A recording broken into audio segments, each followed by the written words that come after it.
গরিব। সে তার মেয়ে দুষ্টুকে নিয়ে একাই থাকে। মিতালি যাকে ভালোবেসে বিয়ে করেছিল, তাদের মেয়ে দুষ্টু হওয়ার পরই সে তাকে ছেড়ে চলে যায়। মিতালি নিজের বাবা মায়ের অমতে বিয়ে করেছিল বলে শত কষ্ট সত্ত্বেও সে তার বাবা মায়ের কাছে ফিরতে পারেনি। তার বর তাকে ছেড়ে দেওয়ার পর সে অনেক বাড়িতে কাজ করেছে, তবে বেশ কিছুদিন হলো সে এক ধনী বাড়িতে কাজ পেয়েছে। মিতালি, তোমার এই দিকের কাজটা হয়ে গেলে আজ আমার ওপরতলার ঘরগুলো একটু পরিষ্কার করে দিও তো। ঠিক আছে কর্তামা, আপনি যা বলবেন। তুমি জবের থেকে কাজে এসেছো, তোমার সাথে তো কথা বলার তেমন সুযোগই পাইনি। তো তোমার বাড়িতে কে কে আছে? আমার বাড়িতে শুধু আমি আর আমার মেয়ে থাকি। কেন গো, তোমার বর বুঝি বাইরে কাজ করে? আমার সাথে আমার বরের কোনো সম্পর্ক নেই। আমাদের মেয়েটা হওয়ার পর থেকে ও আমাকে ছেড়ে চলে গেছে। এখন আমি আর আমার মেয়ে একাই থাকি। ও মা, সে কি কথা! এ কেমন স্বামী গো তোমার? তোমার মেয়ে হওয়ার পরই সে তোমাকে ছেড়ে চলে গেল? আমি তো জানি স্বামী স্ত্রীর যতই ঝামেলা থাকুক, ছেলে মেয়ে হওয়ার পর সব মিটমাট হয়ে যায়, কিন্তু তোমার তো দেখি একেবারে উল্টো। আর সবই যে আমার কপাল। তা তোমার মেয়ের বয়স কত শুনি? 5 বছর। আহারে, ওই 5 বছরের মেয়েটাকে একা ফেলে তুমি কাজে আসো?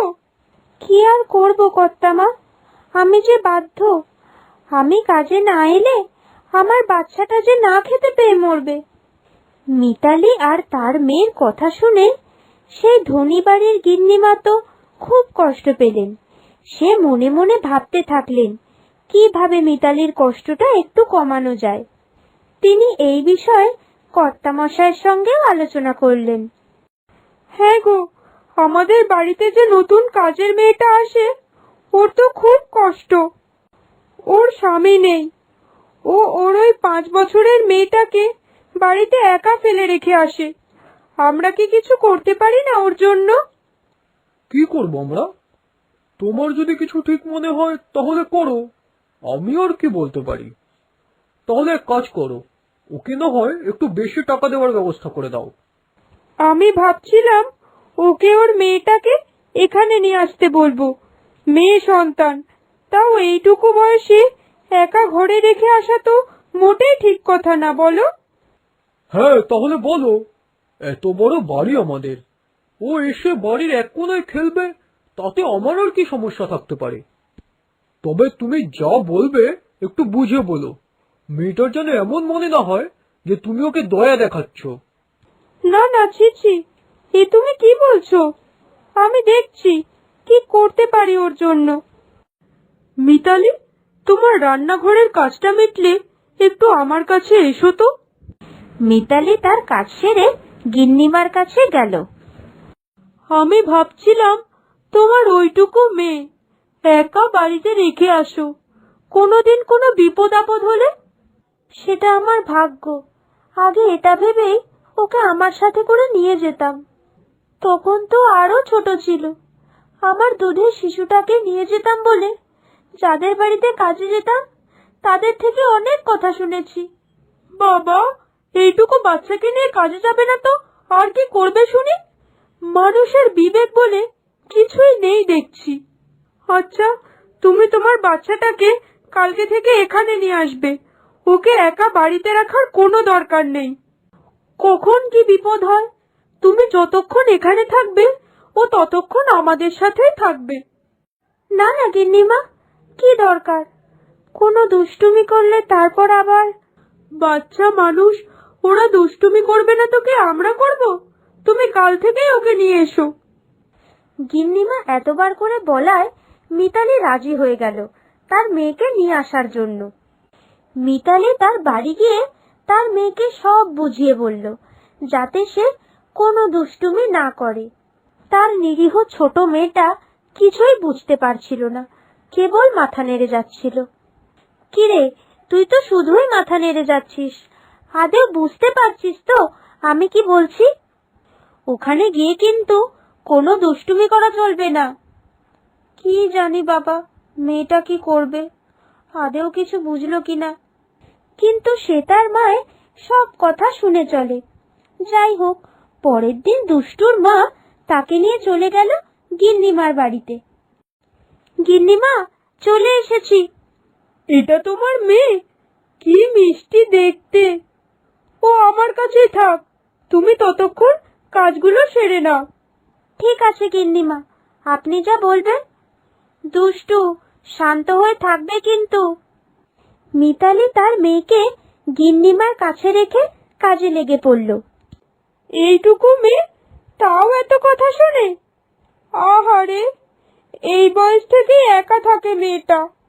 প্রতিদিন মিতালি কাজে আসার সময় তার মেয়েকে নিয়ে আসে, আর বাড়ি ফেরার সময় তার মেয়েকে নিয়ে বাড়ি ফেরে। এমনিতেই তো গিন্নিমা দুষ্টুর কথা শুনে ওর প্রতি মায়ায় পড়ে গেছিল, আর এখন তো রোজ রোজ ওর সাথে থাকতে থাকতে ওকে খুব ভালোবেসে ফেলেছে। শুধু গিন্নিমা নয়, ওই বাড়ির কর্তাবাবু, এমনকি তাদের একমাত্র ছেলে বিকাশও দুষ্টুকে খুব ভালোবেসে ফেলেছে। বিকাশের তো ছোট ভাই বোন কেউ নেই, তাই দিন দিন দুষ্টু বিকাশের কাছে খুব আদরের বোন হয়ে উঠেছে। এইভাবেই কাটতে থাকে দিন। মিতালি শোনো, কাল বিকাশের জন্মদিন। কাল তোমাকে কাজ করতে হবে না। কাল তুমি দুষ্টুকে নিয়ে সকাল সকাল চলে এসো। ঠিক আছে গিন্নিমা। গিন্নিমার কথা শুনে মিতালি আবার কাজে লেগে পড়ল।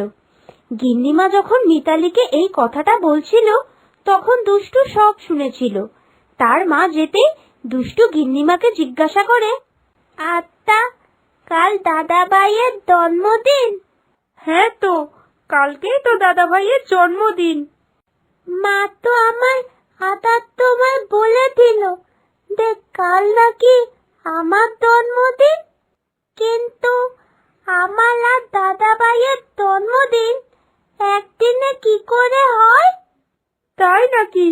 কালকে তোমার জন্মদিন? তো তুমি জন্মদিনে কি কি করো? কিছুই করি না।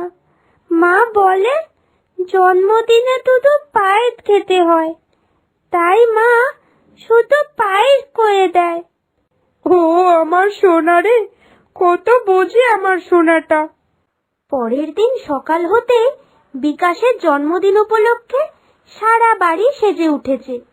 বাড়িতে অনেক ধুমধাম, অনেক লোকজন। ছোট্ট দুষ্টু তো কিছু বুঝতেই পারছিল না। দাদা ভাই, এই পেনটা তোমার জন্য, তোমার আজকে জন্মদিন না? ওরে পাকা মেয়ে, তুই আবার আমার জন্য গিফট এনেছিস? থ্যাংক ইউ সো মাচ বনু। সারা দিনটা হইচই করে কাটলো। দুপুর গড়িয়ে বিকাল হলো। বিকাশের কেক কাটার সময় হলো। সে তো বিশাল আয়োজন। দুষ্টু তো এটাও জানে না যে জন্মদিনে কেকও কাটতে হয়। শুধু ফ্যালফ্যাল চোখে সে সব দেখছিল। তখনই গিন্নিমা দুষ্টুকে তার সাথে নিয়ে গেল। আর কিছুক্ষণ পর, আমি এখনই কেক কাটবো, কিন্তু তার আগে আমি কিছু বলতে চাই। আজকে আমার একার না, আমার এই বনুটারও জন্মদিন, আর এই সমস্ত আয়োজন আমাদের দুজনের জন্যই। তাই আমরা আজকে একসাথে কেক কাটবো।